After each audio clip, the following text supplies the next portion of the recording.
episode of Truth Noir, a show that helps shed some light on some of the weird stuff that's going on in the world.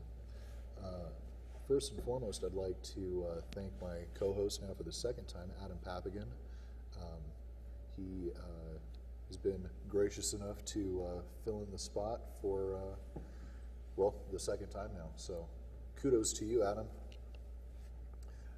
What I wanted to do tonight was maybe a little page out of your book as far as your show format, and just kind of have a little bit more of a dialogue-y sort of thing happen tonight, because I don't think that happens enough in the world. You know, people don't really talk about stuff that is important to them. They'd rather just argue and have their very concrete opinions and you know, belittle someone for believing differently than them, instead of talking about it and seeing what their common ground is, what someone else's beliefs are, and why they feel that way. And so I wanted to do a little bit of that tonight. And one of the topics that I wanted to talk about, which strays a little bit from my sort of off-mainstream slant, this is a thing that's been out there and all over the place, and that was the recent Supreme Court decision that you may have heard about, that is you know, protective of gay marriage rights, and it's created a lot of conflict. And so I was wondering, you know, where you stand, if you don't mind me asking, where do you stand either on that topic, religiously, in your personal life? Oh, I'm for gay marriage. Obviously, I don't care one way or another. I think most people don't care one way or another. And you know, it's more of a legal issue because of, like, you know, last will and testament and Sure. visitation, decision making, and stuff. Yeah, and I agree with that 100%. Like, it's not just about someone's right to get married. It's also about, you know, regardless of whether you agree with what two people are doing or not, you know, people do spend their lives together, and, you know, eventually they, you know, get sick and die, and they want to leave things that were important to them to this other person.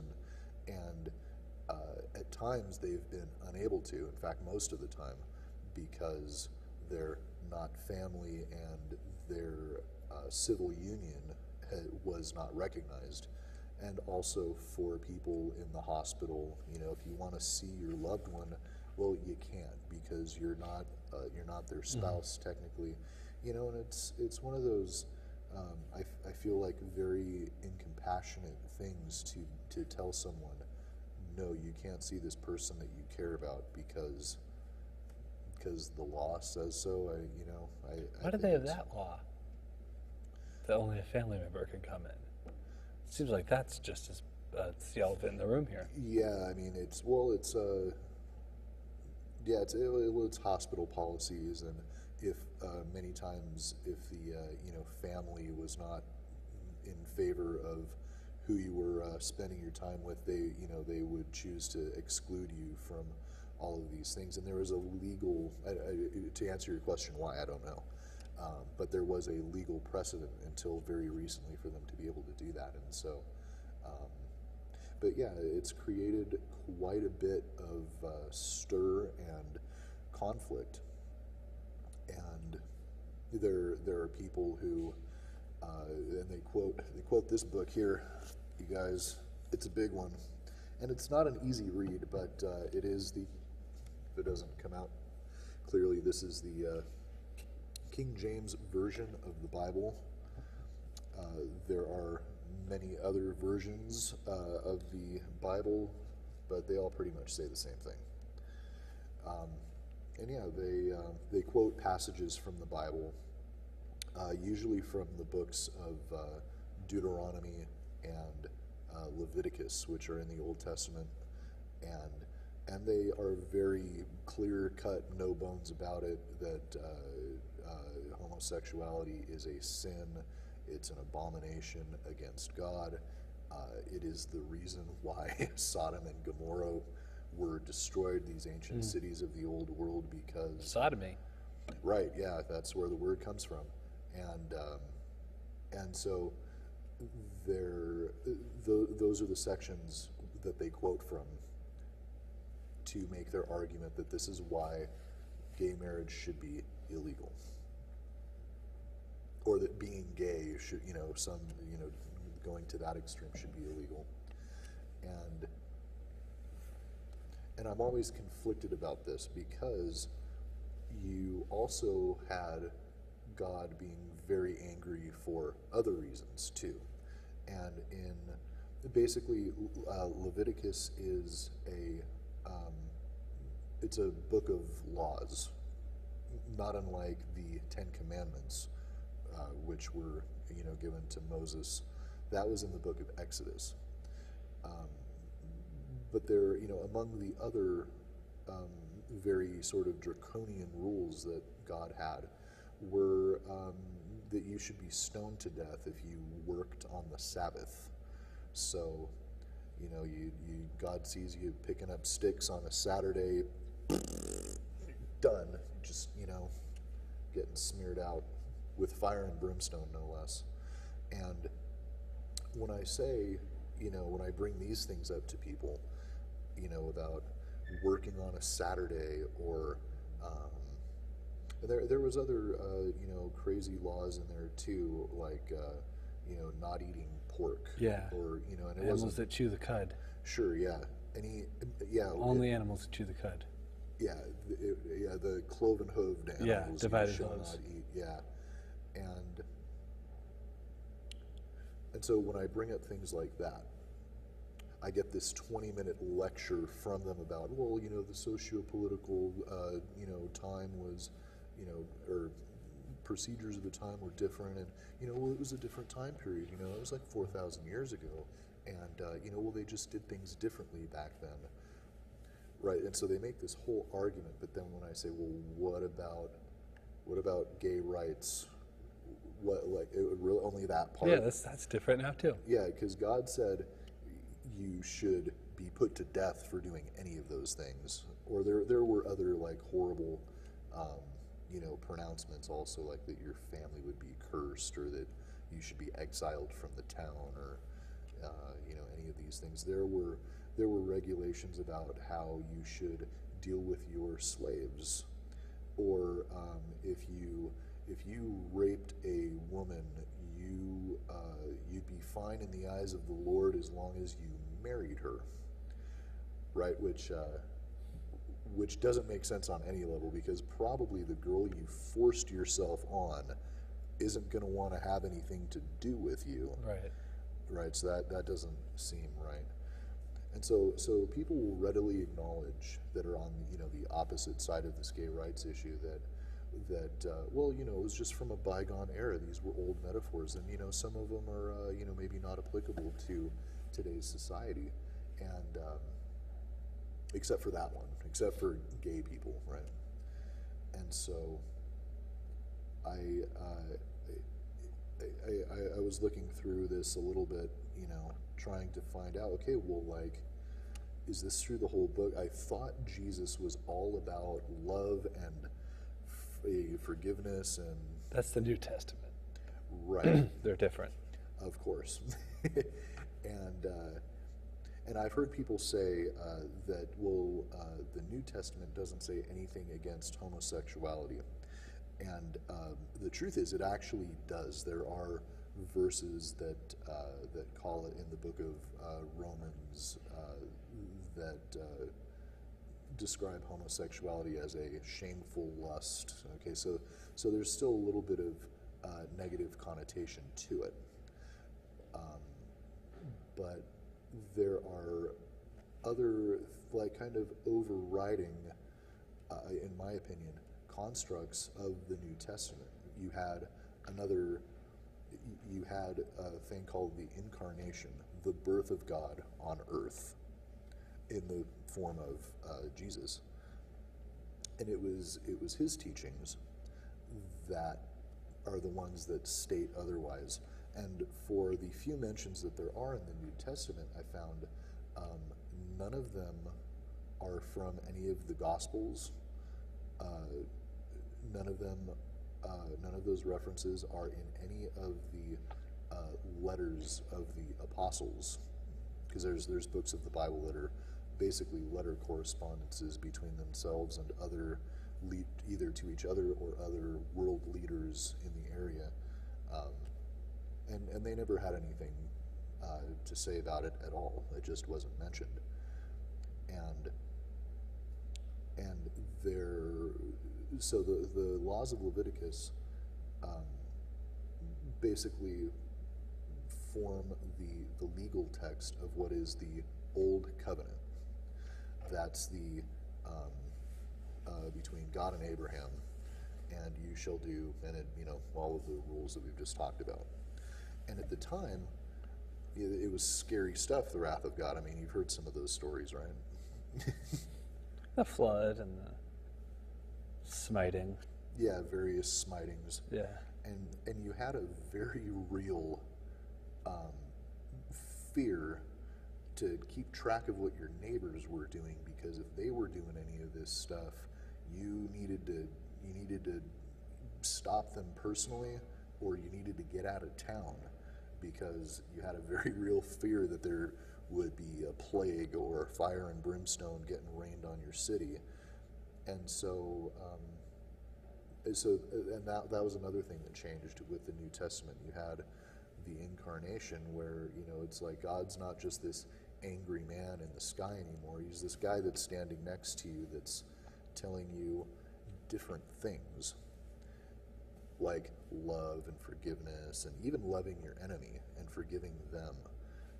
And that's, as I'm sure you can imagine, it's been very hard for me to do at times. People piss you off and you want to do something back to them. And, while that's a natural sort of animalistic reaction, what he was saying is that's not godly. That's not what I want you to do.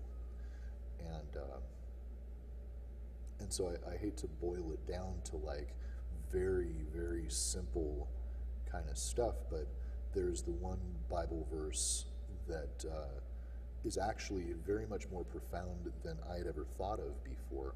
And it's the one you see on the signs, people holding, not the end is nigh, it's the John 3:16. Mm-hmm. And that's the one that says, for any of you who have not seen all these protest signs over the years, it says, for God so loved the world that he gave his only begotten Son, that whosoever should believeth in him should not perish but have everlasting life. And so, so what?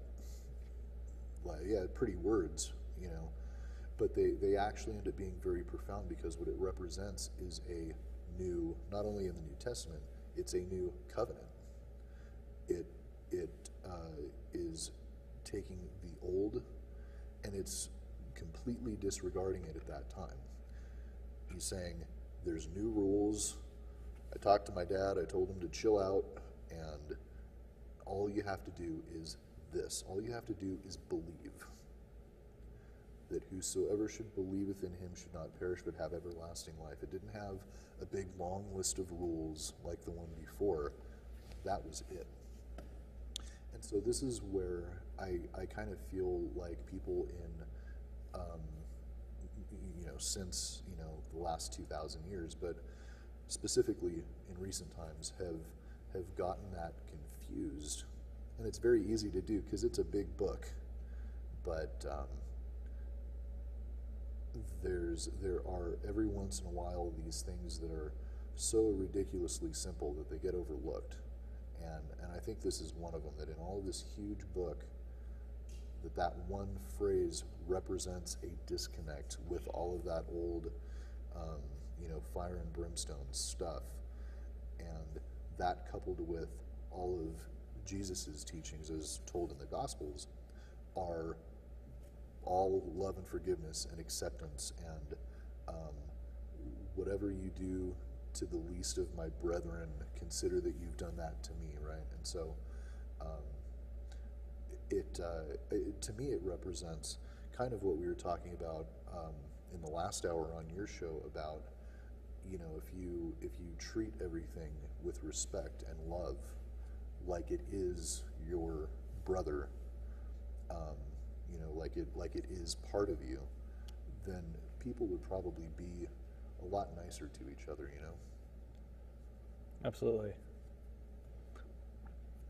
But a lot of the New Testament is about Paul. Sure. Jesus is hardly in it at all. He's in it like this much. Well, that's true. And then a lot of it is just like letters that Paul wrote. Yeah, to the Corinthians. And sure, yeah. Paul, the Thessalonians. The Philippians. Yeah. Right? Yeah, a lot of it is written by, or at least attributed to, the Apostle Paul. And he was kind of a big deal in that time period, because while Peter founded the Catholic Church and was martyred in Rome, I believe. The church was, anyways, it was the Catholic Church that he founded, and then Paul founded the Eastern Orthodox Church, and so it was his disagreements with Peter that led them to basically about what the church policy should be. Then, and there was a split. There still is today. However, and I agree with what you're saying. Like, there are entire books of the Bible that are about what Paul had to say. But the four major Gospels are about Jesus, and even though he might not get quite as much page time as you might expect from the Son of God, he was still the main pivotal character, and it's his teachings that are emphasized in Christian churches. And so I think it's odd that something as simple as that one little verse at John 3:16 could be overlooked and completely ignored by people who, and I'm not trying to preach or evangelize any of this. I just I've been hearing all of these things, and so I decided to look into it, and I recommend that anyone else unfamiliar with the material do the same thing. And I think they'll find that even though there are negative comments about homosexuality in the New Testament, it's not it was never mentioned by Jesus as being bad. And so that, combined with this new covenant that was created, and so a covenant was it was basically like a ritual. It was an agreement that required blood sacrifice. And so between Abraham and God, it was like an animal, with the new covenant with Jesus, that covenant was sealed with his crucifixion. He was the sacrifice, right? And so that's what made that supersede the previous one. And I think if people understood that and stopped quoting the Old Testament, because once you realize what happened, all of that old stuff becomes history. It doesn't necessarily become remain your ecclesiastical law. I don't know, man. What do you think?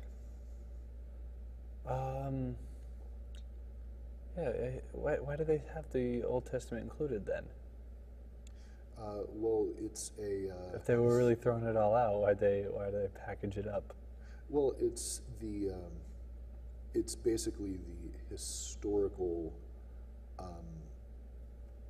It's the histories of the patriarchs that are agreed with in kind. The story of creation, the actual deity himself is the same between the two, and so they keep them together to basically tell of the evolution. It tells about the evolution of early civilization. I mean, it's a pretty interesting read if you can get through all this person begat this person begat this person begat this person, and a lot of that stuff is a little bit of a snooze. But when you look at it as history instead of law, I think you start being able to get the message of acceptance and love that pervades all of the major religions of the world. And this is one of them. There's no reason why it shouldn't be. I don't really see a reason in my research why this book should be attributed to any of the hateful things that go on in the world, Yeah, I don't. I've always been,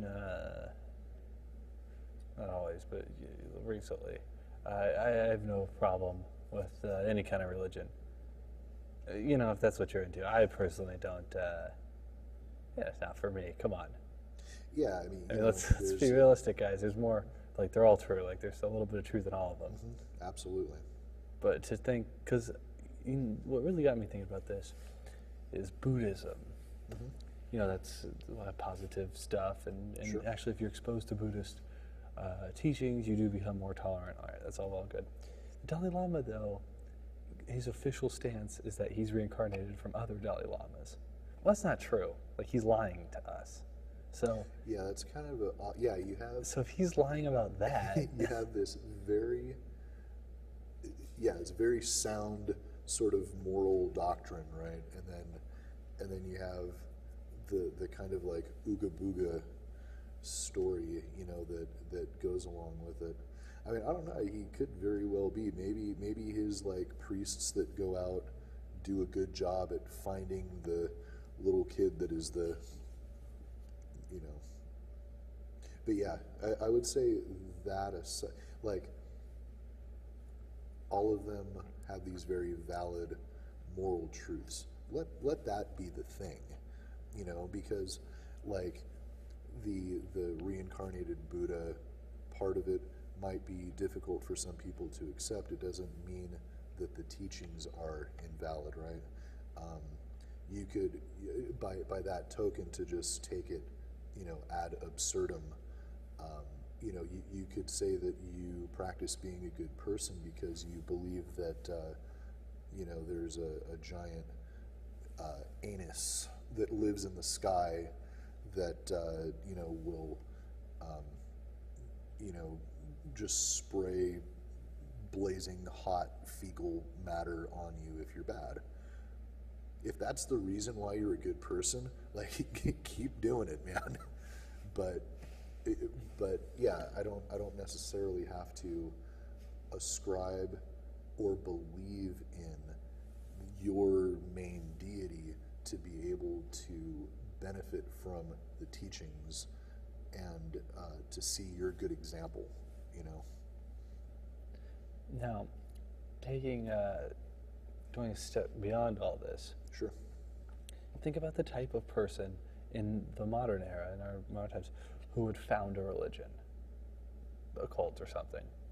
It's always the same type of kind of sociopathic, manipulative guy who just wants to have a bunch of teenage brides. Pretty much, yeah. Or money, or white shoes. Remember the Keds? Everyone was wearing. So if every new religion that starts is started like this, wouldn't it stand to reason that Muhammad and Jesus and Siddhartha and all these people were also manipulative sociopaths and cult leaders who just wanted to have sex with teenagers? Well, I mean, it's possible. I don't know. There aren't any of the stories of Jesus that had any of that stuff in it. Joseph Smith from Mormonism. Sure, Joseph Elron. Smith, Elron. LRH. Elron, and I want to be careful talking about Elron and Scientology until we can,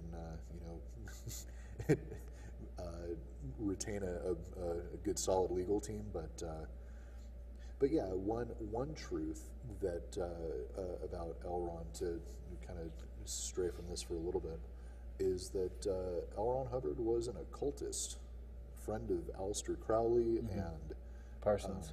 And Jack Parsons, and who is sort of a local figure. He's very important on the world stage because he helped found the science of rocketry.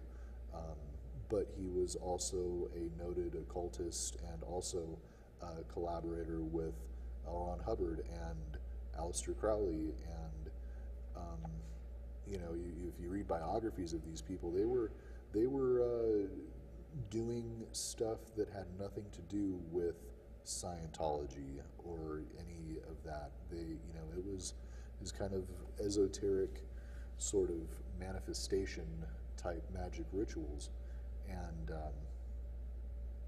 which I suppose is fine too, as long as you're not hurting anyone. But your main guy was not doing the things that he told you to do, and I think that's what separates like a cult leader, your sociopath sort of mentality that you described, and someone actually living that truth. Like performing miracles. Like that's a big one.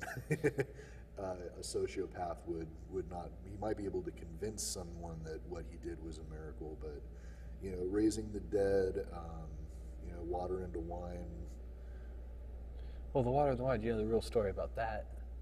Well, yeah, that's comes from part of the stories. And correct me if I'm wrong, but a lot of these stories were astrological, also, and so if the attribution of Jesus as God's Son, the light of the world, we've heard these things before, the one who turns water into wine, I've heard it as a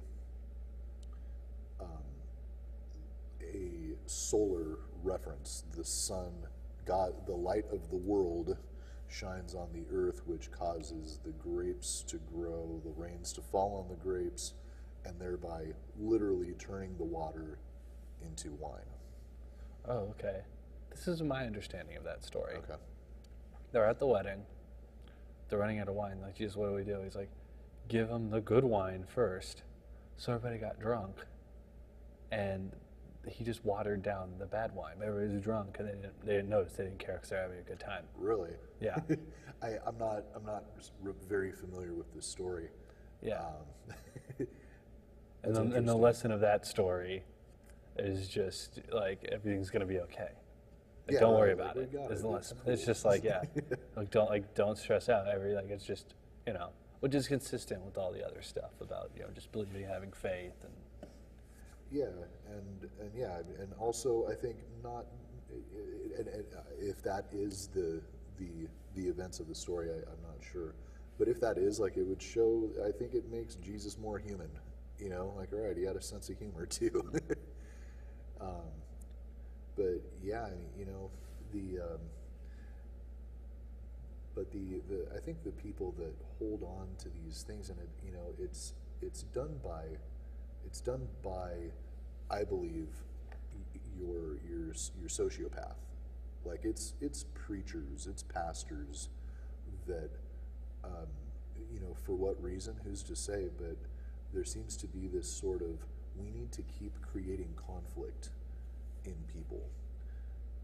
And I suppose that if you're a church, or if you're paid by the church, you need to keep convincing people that they need to keep giving you their money.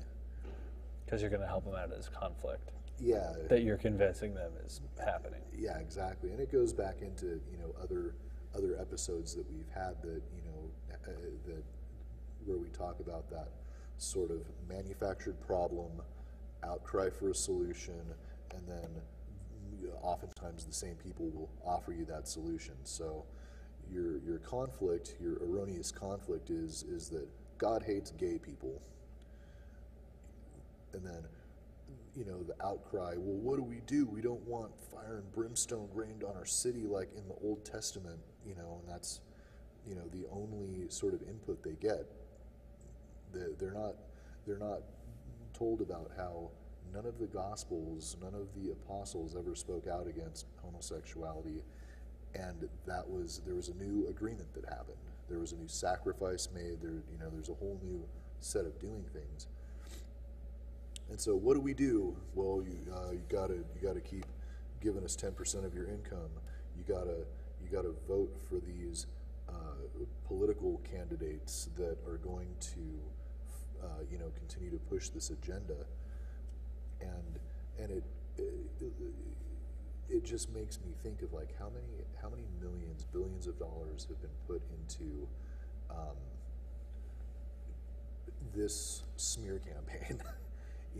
The billboards, the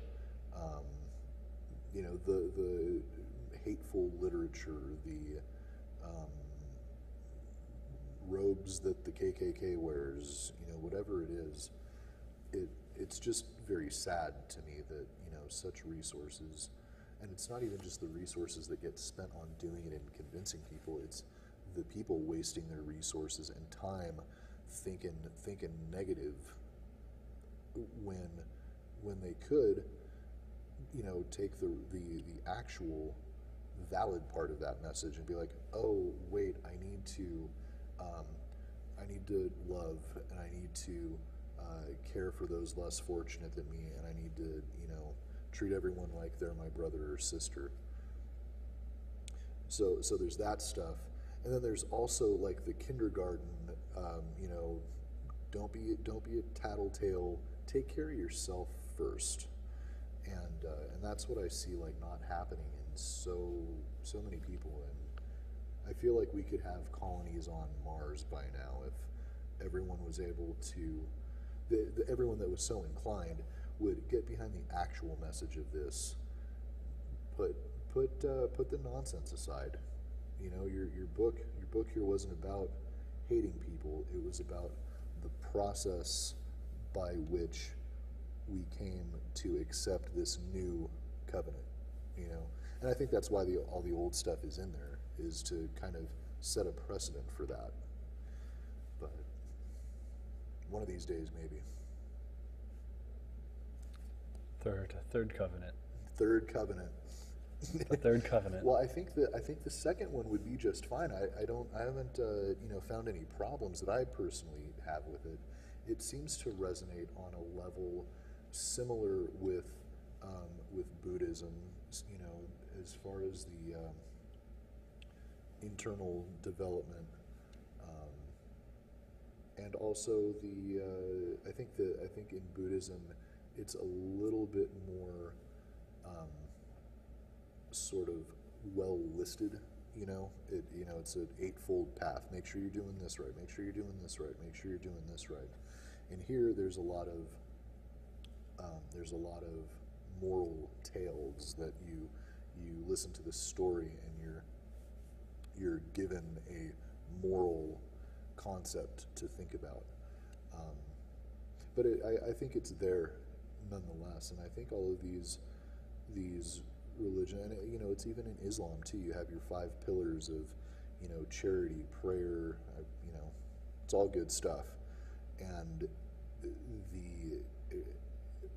all of the negativity is the problem. That's what's getting told to these people who are devout believers, but they're not being told the actual proper messages. They're being told all of the hateful stuff, and it creates extremism in people where it doesn't need to be.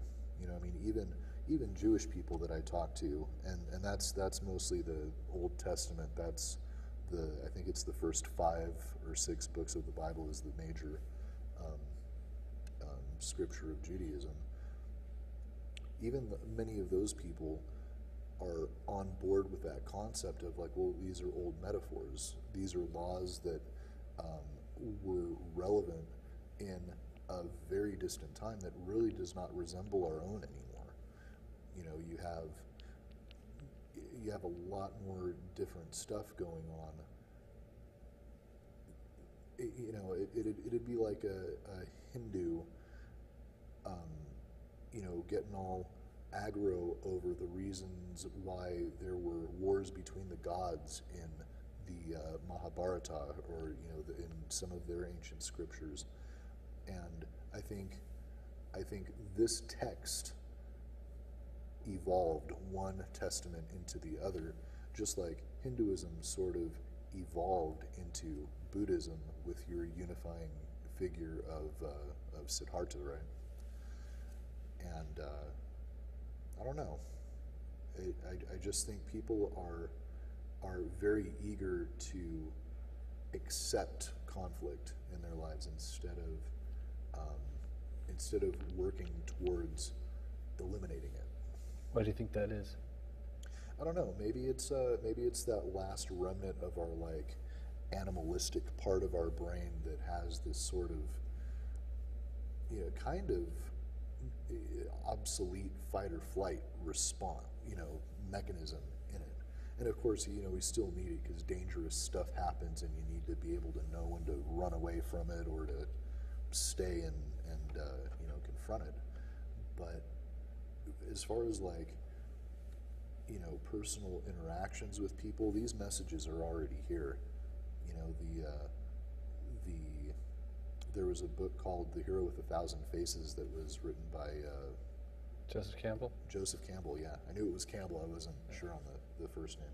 But he said something that I really liked, and he said, and I'm paraphrasing, but he basically said, the way through the labyrinth is already thoroughly known. It's been written down in all of these stories. All you have to do is realize that the journey's already been made for you. All of these mistakes, all of these sacrifices have been written down for you to learn from, and then you don't have to do it again. Like, you don't have to keep reliving this stuff. Heavy Stuff, man. Heavy, man. But yeah, I could have prepared like pictures, and I was thinking about doing that, but then I was also like, all of these Bible verses and all of this stuff that gets thrown around. Everyone knows John 3:16. Everyone knows these verses from Leviticus that condemn certain behaviors. But I just kind of wanted to talk about some of these unifying concepts of like, here's why this is not relevant anymore. And there's another one. I saw a guy the other day that had and I forget exactly what verse it is, but it was the verse from Leviticus that says a man shall not lay with another man, Leviticus chapter and verse. And I was like, hey, man, if you read Leviticus a little bit further, you would also have known that God also condemned getting tattoos.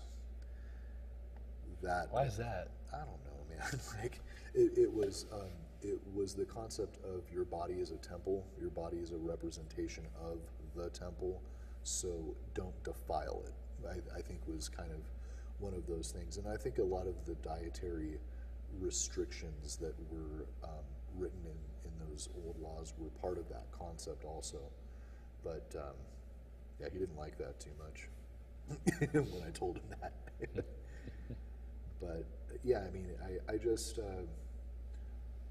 I don't like when things are taken out of context, whether it's something that someone says or whether it's something from a book that is supposed to be like this unifying message of love, but you pick out these little tiny parts to demonstrate why you should treat someone badly. And in a building that is supposed to be a building of acceptance, right? Doesn't make sense to me. Yeah. I'm kind of a fan of the religions, not this policy, but the religions that don't make any bones about being exclusionary. Well, yeah. The ones that are just like, no, none of this. You can't do this. You can't do that. Well, yeah. I mean, there's some of them that, yeah. I know you've done a little bit of footwork in the community, going to like alternate churches, yeah. alternative Yeah. churches, and researching those. What are some of the more interesting ones that you've come across? The most interesting one, that's the thing, is that I was lucky to find the weirdest one Oh, really? that I could, so then that I could stop doing this. Oh, okay. Because when you're a spiritual seeker, you're rolling the dice Sure. every Yeah. time. You know, you might find one that you like, and then you're stuck with this weird religion you have to give all your money to. The Aetherius Society, The Aetherius Society. yeah, they're in Hollywood, is a UFO cult that's like yoga, Christianity, and UFOs mixed together. Interesting. The guy who founded it was named George King. He's this British guy, and like alien Jesus was from Saturn. He was speaking through him, so he has all these recordings of like he talks all like weird about like like what was being said through him or whatever. And then they play them at church, and they have like chanting like in yoga. But if you're not a member of the church, you're not allowed to do the chants. You just have to sit there. Okay. And they have oh gosh, it's so bizarre. Like in the inside of the church, they have like a crucifix and a picture of the Milky Way and a yin yang symbol. Right. Like Yeah, just the just hodgepodge. all the stuff. And they have a model of the spaceship. See what their whole thing is they're trying to build up all the good vibes in the world, and what they call prayer power. Every week they get together and do it, and then a couple times a year they go up to Mount Baldy, because that's where there's one of these prayer power transmitters, Okay. and this positive energy is sent up through Mount Baldy to the spaceship that has like a battery of positive energy. Okay. Not like positive charge, just That like good sounds like vibes. fun. And then this battery redistributes the good vibes all over the earth. I like that concept. They have a model of the spaceship in the church too. It's hanging up. Cool. Yeah, so that one's pretty weird. Yeah. And That's it awesome. just goes to show you that there's nothing to any religion at all. It's just a bunch of nonsense. Yeah, I mean, Aside from whatever you personally can pull out of the nonsense. right. Yeah, whatever truth speaks to you, and I think there's. I mean, it's kind of a odd metaphor to use, like the positivity spaceship, but I think there's something to be said for the sort of, read between the lines construct of that like, yeah, if you're putting positive energy out there, if you're and I think that's like what a lot of like meditation and positive thinking, there's a lot of people across thousands of years that have said that, and that that does have a overarching effect if enough people are doing that like positivity is just as contagious and spreadable as negativity. And so if you're spreading positivity, it'll have the same effect as if you're doing the 2 minutes hate in church against a certain group of people, or whatever. Like, do one instead of the other. But there's more negativity in the world, far more than there's positivity. So I don't know how they're ever going to make any progress It's a with daily this. battle, I think. Yeah, it's one of those. It is. I think it's an uphill battle. I think there's. I don't know. I mean, it seems like. Yeah, because there's places in the world that are just getting trounced. That are have a lot of people living in misery and poverty, and a lot of that stuff is completely unknown to us. That live in suburbia. But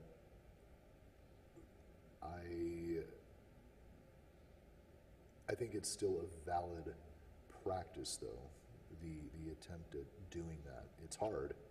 It's hard to stay positive all the time, because sometimes bad, like, stupid stuff just happens. But I believe that if you are trying to put positivity out there, that it will spread also. And if it spreads to someone that was negative before, and they start doing positive stuff and being positive, and it's like that whole. Did you ever see that movie Pay It Forward? No, but I know the concept. With the I See Dead People kid. Haley Joel Osment. Yeah. the concept is, is pretty universal, but the way the movie was, if for anyone who hasn't seen it, he basically had a school project, and his school project was, I'm going to help 3 people, and I'm going to ask those 3 people to help 3 people. Okay, well, it's a pretty quick math, from the very beginning. You have one person doing a nice thing for 3 people, and then now, for this next level, you have 9 people being affected positively by it, and then 27, and and it just expands. I don't know if it's exponentially from there, but it expands quickly, regardless. And so, I don't know. I have hope. I have faith. Maybe that's my faith is good. My faith that hope is good. That some of these negative barriers that humanity faces that they're gradually being chipped away at. Hopefully. If not, I don't know. Maybe it's time to put a bag over my head or something. Yeah. Move out to the commune. Yeah. Grow your own food. Go live on the commune. Dance around in a burlap sack. I think so. So, any other interesting churches that you've come across? What about the Church of the Flying Spaghetti Monster? Are you familiar with that at all? Oh, yeah, that's like an atheist church. Yeah. I'm so sick of these atheists. Yeah, I mean, it's like... they're so oppressive and closed-minded. It's interesting how the any group of people that is like, oh, we're the open-minded group, are the most closed-minded. Yeah, let's all not believe together. No, can't do that. You can't believe either. We're going to not believe together. There's that church called Sunday Assembly that's a non-religious church. Oh, really? I'm not familiar with that. So you get started in England, and now they have it in the U.S. It's like once a month, and they play like Billy Joel songs. They're still singing, and there's like a motivational speech instead of like a sermon. But to me, that's like, what's the point? If like your salvation is off the table, then why are you? Yeah, I'll just stay home today. Yeah. We could have been doing housework today or something. Yeah, with the real church, you get, if you play your cards right, you get eternal life, salvation. Right. Take it off of this piece of shit ass earth, as it's been called. But with this Sunday Assembly, you're just wasting time. Yeah, that's kind of odd. Yeah, and I think it's like a global, universal thing too, and I think that's pretty well accounted for in these religions, is that it's not just you, it is your neighbors, it is the planet we live on to some degree or another. I don't know if Christianity maybe doesn't get quite so much into the sort of conscious earth concept, but they do say that it was all the product of the Creator, and he thought that it was good. So if he did, maybe you should too, and treat it correctly. There's other philosophies that go more literally into that concept of it, but it just makes sense on even a very superficial level. If you treat the earth right, the earth will provide everything you need. If you burn all of the forests down and you dump a bunch of oil in the ocean, you're not going to have any quality air to breathe, or food to eat, or any of this kind of other stuff. So even on that very, very top superficial level, I think there's a lot of validity to that.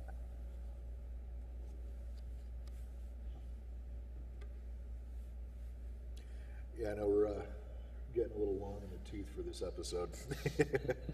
Love everybody, I think, is the answer. Yeah, like the Beatles say, love is all you need. Well, there's you heard that belief that the earth is actually the devil's domain. Oh yeah. That So we're in hell right now, or Yeah, yeah, does he have two but, places? He has two spots. Hell's gone so well. He opened well, up there's different ways to look at it, but yeah, there is one school of thought that says that this is hell, and the rapture will ascend everyone to heaven, and then there's the concept that this is heaven, like this is Eden. We just have to learn to be better gardeners, or but however you want to say it, stewards of the earth, or Who knew heaven was a place on earth? but yeah, there was a yeah, again, little bits of truth in The secret messages various- hidden Yeah, within popular culture. yeah, you don't need to be giving your money to organization that's going to be teaching you how to discriminate against people. And I'm not saying all churches are like that. I just That's the reputation of a lot of them. yeah, the ones that are whipping everyone up into a frenzy, I think are probably guilty of that. Yeah. So. Alrighty, you guys. Thank you for sitting in with us tonight and listening to me talk about but it's a sensitive topic. I get it, and I think if we're going to talk about our opinions and stuff, we should at least know the material that they're coming from. So read your book. Amen. Read it all the way through, and don't else tell you what little snippets of it means out of context, please. Thank you once again to Adam Papagan for sitting in with me as co-host You're tonight. welcome, Norm. Good night to any of you out there that are watching. Wherever you're going, get there safe. Take care. See you next time.